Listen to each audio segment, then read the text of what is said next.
आपको जानकर इस बात की हैरानी होगी कि हमारे देश में लगभग 5 लाख लोगों की रोड पर एक्सीडेंट होती है।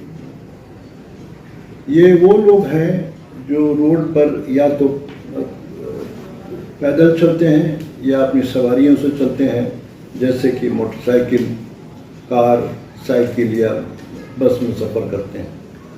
और इनमें से हर साल लगभग 1.5 लाख लोगों की डेथ होती है, मृत्यु होती है, जो कि वर्ल्ड में हाईएस्ट है। भारतवर्ष में एक्सीडेंट के लोगों की संख्या, मरने वालों की संख्या सारे विश्व में अधिकतम है, हाईएस्ट है। ये संख्या किसी भी रोग से मरने वालों की लोगों से संख्या से ज़्यादा है। इधर विगत कुछ वर्षों में रोड की संख्या भी बढ़ी है, रोड की लंबाई भी बढ़ी है, नेशनल हाईवे की संख्या भी बढ़ी है और अभी लगभग 2.2% रोड नेशनल हाईवे हुए हैं। लेकिन इसके साथ साथ गाड़ियों की, मोटरसाइकिल की संख्या भी काफ़ी मात्रा में अपना बढ़ी है, मगर रोड की संख्या बढ़ने के बावजूद भी एक्सीडेंट में कोई संख्या की कोई अब कमी नहीं आई है, बल्कि रोज़ दिन एक्सीडेंट से मरने वालों की संख्या, वारदातों की संख्या अधिक से अधिक हो रही है। आप जब भी सुबह में अखबार खोलेंगे या टीवी देखेंगे तो सबसे इम्पोर्टेंट समाचार होता है एक्सीडेंट का। उस जगह उस गाड़ी ने उसको टक्कर मारी, इतने लोग घायल हो गए, इतने लोगों की डेथ हुई।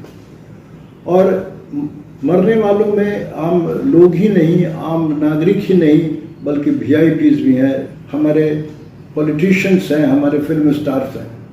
जैसे कि हमारे पूर्व राष्ट्रपति ज्ञानी जैल सिंह की मृत्यु कार एक्सीडेंट में हुई थी। हमारे पूर्व केंद्रीय मंत्री गोपीनाथ मुंडे की मृत्यु कार एक्सीडेंट में हुई थी। और उस तरह से सैकड़ों नाम हैं, राजेश पायलट वगैरह काफ़ी लोग। और लोग हमारे फिल्म स्टार्स भी हैं। अमजद खान की डेथ एक्सीडेंट में हुई थी। कि अभी हाल फिलहाल में जिस घटना ने हम लोगों को बहुत ज़्यादा दुख पहुंचाया है, एक अपना डॉक्टर की मृत्यु हाल ही में कार के एक्सीडेंट के कारण हुई है।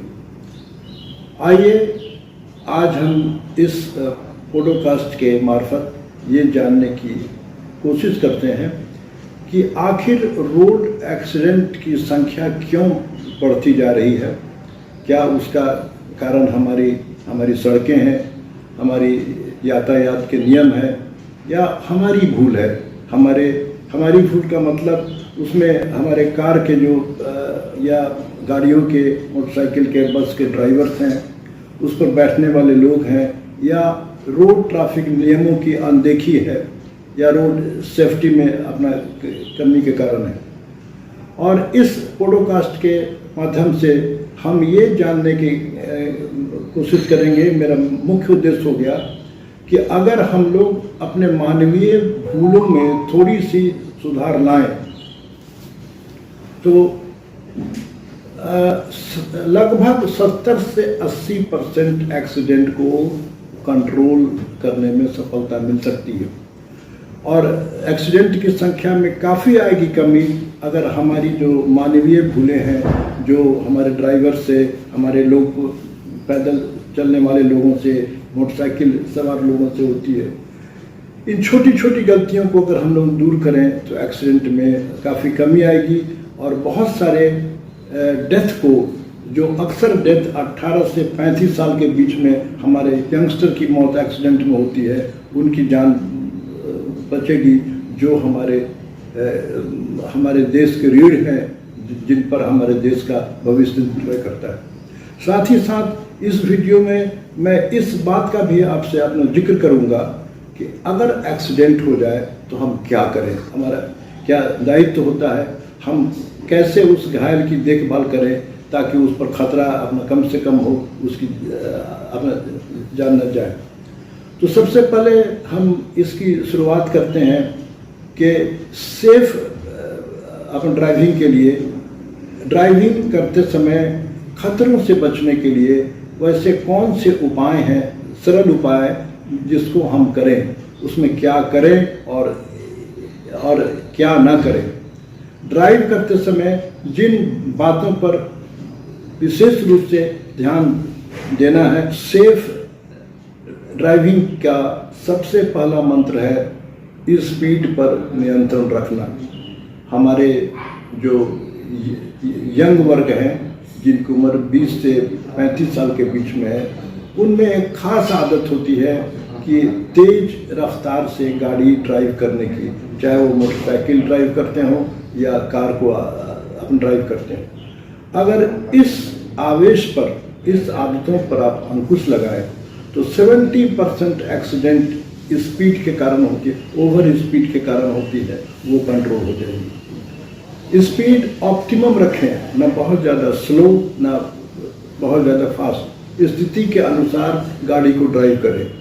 रोड अगर खाली मिलता है तो 40 से 60 किलोमीटर की स्पीड से गाड़ी आप ड्राइव कर सकते हैं। भीड़ भाड़ की जगह पर जितना संभव हो स्लो गाड़ी को ड्राइव करना अपना जरूरी है। स्पीड को कंट्रोल करने से फायदे हैं कि लोगों को चोट लगने की संभावना कम होगी, और सबसे बड़ी बात है जो इसके कारण एक्सीडेंट होता है उसमें कमी आएगी, डेथ रेट में काफ़ी कमी आएगी, और ड्राइवर को कुछ अचानक कोई सामने में घटना घट जाए तो अपने आप को संभालने का मौका मिलेगा। नंबर 2 में आता है सीट बेल्ट या हेलमेट का इस्तेमाल करना। अगर आप मोटरसाइकिल ड्राइव कर रहे हैं तो हेलमेट का इस्तेमाल करना जो आदमी ड्राइव कर रहा है उसके लिए भी आवश्यकता है, जो आदमी पीछे बैठ रहे हैं उसके पीछे उसको भी हेलमेट लगाना जरूरी है। हेलमेट लगाने से फ़ायदा होगा कि अचानक अगर एक्सीडेंट मोटरसाइकिल की हो भी जाती है तो हेड इंजरी नहीं होगा, जान का खतरा बहुत ही अपना घट जाएगा। मैंने कितनी बार मैंने देखा है केस कि मोटरसाइकिल से सबसे ज़्यादा हेड इंजरी होता है दोनों आदमी का, जो गाड़ी ड्राइव करते हैं उनका भी, जो पीछे बैठते हैं वो भी। अचानक गाड़ी में अपने ब्रेक लेने से पीछे वाले सवार जंप करके रोड पर आ सकते हैं या किसी गड्ढे में अपना गिर सकते हैं, उनको चोट भी लग सकती है, जान भी जाने का खतरा रहता है। और अगर आप कार में चलते हैं तो सीट बेल्ट का लगाना अति आवश्यक है, और आवश्यक ही नहीं, ये मोटर व्हीकल एक्ट के नियम के अंदर है। अगर कार में चलते समय आप सीट बेल्ट का इस्तेमाल नहीं करते हैं तो ये कानूनी अपराध भी है। सीट बेल्ट जो ड्राइवर हैं उनको भी लगाना है, जो फ्रंट सीट पर उसके ड्राइवर के बगल में बैठे हैं उसको भी लगाना है, और सबसे बड़ी बात कि जो लोग पीछे सीट के अपना बैठे हैं उनको भी सीट बेल्ट लगाना है। मैंने देखा है कितनी गाड़ियों में, खास करके टैक्सी अपना गाड़ियों में, पीछे का पैसेंजर सीट बेल्ट लगाने की कोशिश करता है तो ड्राइवर लोग अक्सर उसको मना करते हैं कि लगाने की ज़रूरत नहीं है, हम काफ़ी अच्छा ड्राइवर है। उसमें किसी की बात नहीं माननी है। अपनी जान की रक्षा के लिए मेरा निवेदन होगा कि जो लोग भी अपनी गाड़ी में या टैक्सी के ड्राइवर में पीछे वाली सीट पर बैठते हैं सीट बेल्ट अवश्य लगाएं। इससे आपके चोट को, आपकी जान माल को खतरा होने से काफ़ी रक्षा मिलेगी। जो आदमी कार अगर आप ड्राइव कर रहे हैं, मोटरसाइकिल कर रहे हैं तो दो अपन गाड़ियों के बीच में डिस्टेंस अपना बना के रखें। इतनी दूरी कि अचानक अगर आपके आगे जाने वाला गाड़ी रोक भी देता है तो आपको संभलने का अपना मौका मिले। ये आपकी जान माल के फायदे के लिए बहुत आवश्यक है। उसके बाद आता है ओवरटेक अपना करने की आदत। हमारे जो यंग अपना ड्राइवर हैं उनकी आदत होती है कि गाड़ी को तेज अपना चलाएंगे और सामने वाली गाड़ी को बिना किसी कारण के ओवरटेक करके आगे निकलने की कोशिश करेंगे। ओवरटेक करते समय कुछ खास बातें हैं जिसका ध्यान देना बहुत ज़रूरी है। नंबर 1 कि ओवरटेक जब बहुत आवश्यक हो तभी करें। जो अगर आगे में टर्न है, रास्ता मुड़ रहा है तो उस स्थान पर नहीं करें। भीड़ भाड़ की अपना जगह पर नहीं करें, दाहिनी ओर से करें, बाईं ओर से नहीं करना है। बाईं ओर से ओवरटेक करना जो यूरोपियन कंट्री है उनके नियम अलग हैं। उनके यहाँ यूरोप में, अमेरिका में बाईं ओर से लोगों को ओवरटेक करने का नियम है। हिंदुस्तान में किसी भी गाड़ी को जब भी ओवरटेक करना हो तो दाहिनी ओर से अपना करना चाहिए। ये काफ़ी आवश्यक है। साइड स्क्रीन जो है कार में, अक्सर लोग जब अपना गर्मियों में चलते हैं तो साइड के जो स्क्रीन होते हैं, ग्लास होते हैं, उसको टाइट करके चारों गेट में लोग बंद करते हैं। इसमें मेरा अनुरोध होगा कि कम से कम एक विंडो का की ग्लास को आधा इंची 1 इंची लूज करके रखें, ढीला रखें, गैप देके छोड़ें, ताकि अगर एक्सीडेंटल गाड़ी के अंदर फायर हो जाए, आग लग जाए, तो आपका दम घुटने से आपका कोई खतरा नहीं हो। इसलिए वो गैप रख के गाड़ी को ड्राइव करना बहुत ही आवश्यक है। और एक बहुत इम्पॉर्टेंट है कि ड्राइव करते समय ट्रैफिक के जो नियम है, जो अपने सिग्नल्स हैं, उनका अनुपालन अवश्य करें, उससे काफ़ी आपकी सेफ्टी होगी। अब आती है दूसरी बात कि ड्राइव करते समय क्या हम ना करें। उसमें सबसे ज़रूरी चीज़ है कि कोई ऐसा काम आप ड्राइव करते समय ना करें जिससे आपका ध्यान ड्राइविंग से हटता हो। डिस्ट्रैक्टेड ड्राइविंग के संज्ञा इसको कहते हैं। इसमें सबसे पहले आवश्यक है कि मोबाइल फ़ोन से ड्राइव करते समय किसी आदमी से बात न करें। मोबाइल फ़ोन को या तो स्विच ऑफ करके रख दें, या आप अगर ड्राइव कर रहे हैं तो आपके जो आप बगल में या पीछे बैठे हैं उनको मोबाइल फ़ोन दे दें। कोई आवश्यक फ़ोन होगा तभी आपसे वो इन्फॉर्म करेंगे।